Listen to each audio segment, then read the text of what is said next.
The most magical books that I read, I've got to start off with Fairies by Brian Froud and Alan Lee. It's about fairies. They're two of my favourite artists. They've got stories about fairies. They've got magical drawings about fairies.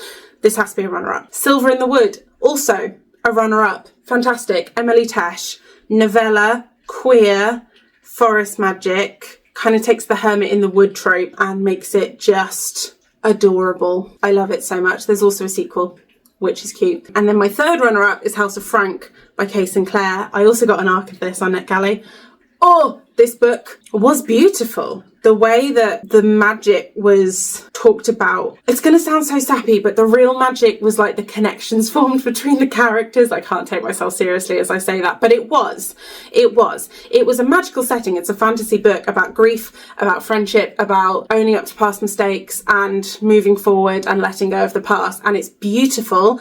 It was also just the setting itself was magical. It's an arboretum that doubles as like a funeral home, so you can go and bury your loved one under a tree, and there's a house full of people that live there and run the ceremonies and keep the house going.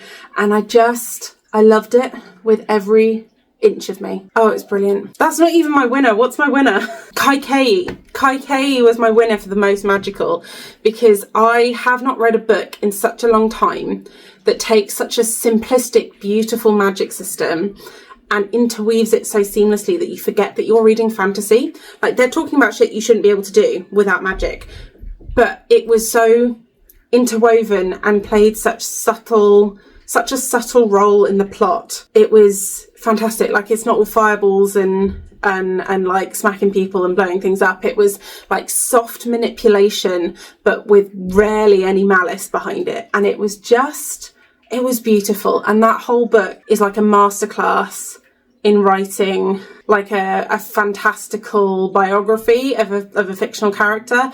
I loved it. I loved it so much.